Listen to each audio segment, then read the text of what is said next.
Quando se fala em direito de visitas, a gente já pensa na questão entre os pais da criança e das crianças, né? Mas saibam vocês que o direito à convivência familiar, ele vai muito além. Nós podemos incluir nesse cenário avós, tios, padrastos, madrastas também, inclusive.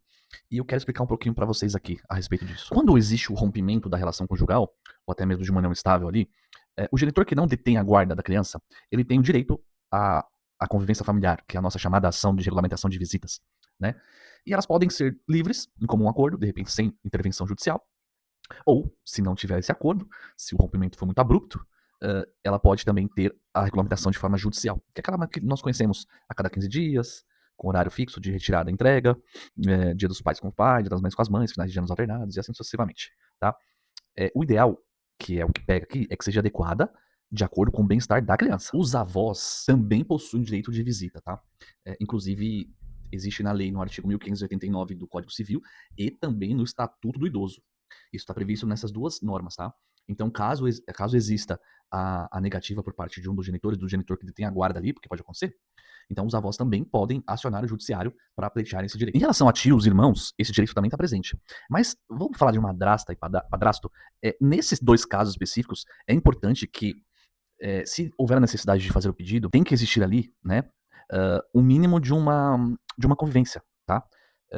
Então, assim, tem que ter no mínimo um vínculo afetivo entre essas pessoas, tá? Entre a criança e o atual companheiro ou companheira do genitor ou da genitora. Isso é de suma importância para não perder também muito foco, não ficar uma coisa que seja por vingança, alguma coisa do tipo, tá? Mas é possível também. Essa regulamentação, essa convivência familiar, ela pode ser feita, como eu falei, por acordo. Esse acordo pode ser, inclusive, lavrado em cartório, ou mesmo diretamente na via judicial, o acordo, tá? Eu oriento que seja na via judicial, que é melhor.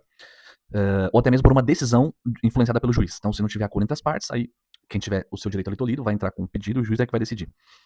Mas, tanto num caso quanto no outro, é muito importante vocês decidirem e fazerem todos o cronograma. Dia, hora, férias, como que vai ser a comunicação à distância, quando a criança estiver com um ou com o outro, se vai ser por telefone, videochamada, mensagem. Quanto mais detalhado for, menos confusão vai ter. E mesmo assim tem confusão. Descumprir tanto acordo ou decisão judicial tem as suas penalidades. Então tome muito cuidado. As penalidades podem ser as seguintes: pode gerar num mínimo ali uma multa, tá? Para a parte pagar, aquela que descumpriu.